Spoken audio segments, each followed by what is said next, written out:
Discuss what Arnold says about Shakespeare's genius, in his preface to Poems. Marks, 10-12. Answer. Matthew Arnold, 1822–1888, who has established himself as a great Victorian critic through his preface to Poems, 1853, discusses various aspects of poetry in minute details. One such topic of discussion is William Shakespeare, the father of English literature. Arnold says, unlike majority of writers who wrote only on contemporary issues, Shakespeare drew heavily from the past and used it with skillful dexterity. But he was not a blind imitator. He incorporated the technique of the antique masters into his own originality, which makes his plays masterpieces of art. The other great skill of Shakespeare lies in his excellence as a poet. A young writer who follows Shakespeare gets completely subdued by his genius. Since almost all the modern poets learn from his genius, their own compositions have a stamp of this. Thus, while their details and expressions are beautiful, the rest is worthless. He refers to an example of the same in a modern French poet. Il dit tout ce qu'il veut, mais malheureusement il n'a rien à dire.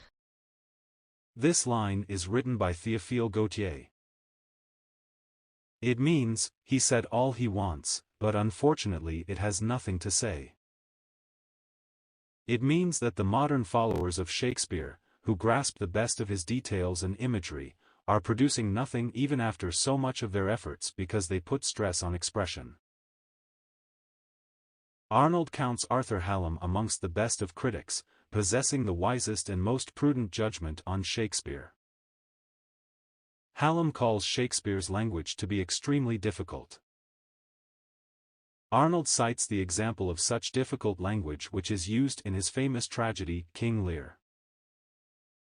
It looks interesting and inspires awe to read this sort of unnatural language or images. But Arnold feels that the language is so artificial, so curiously tortured, and so difficult, that every speech has to be read 2 or 3 times before its meaning can be comprehended.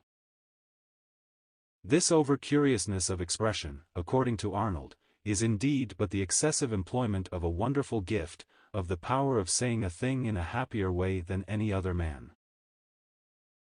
Nevertheless, it is carried so far that one understands what M. Guizot meant, when he said, Shakespeare appears in his language to have tried all styles except that of simplicity. Arnold says that Shakespeare had not the severe and scrupulous self-restraint of the ancients, partly because he had a far less cultivated and exacting audience. He has indeed a far wider range than they had, a far richer fertility of thought. In this respect, he rises above them. In his strong conception of his subject, in the genuine way in which he is penetrated with it, he resembles them, and is unlike the moderns. But in the accurate limitation of it, the conscientious rejection of superfluities, the simple and rigorous development of it from the first line of his work to the last, he falls below them, and comes nearer to the moderns. Arnold discusses what lacks in his celebrated works. He is endowed naturally with the gift of poetry. Furthermore, he possesses the basic soundness of the ancients. He has their important action and their large and broader manner, but he has not their purity of method. Finished. Thank you for watching the video. Please subscribe, like and comment.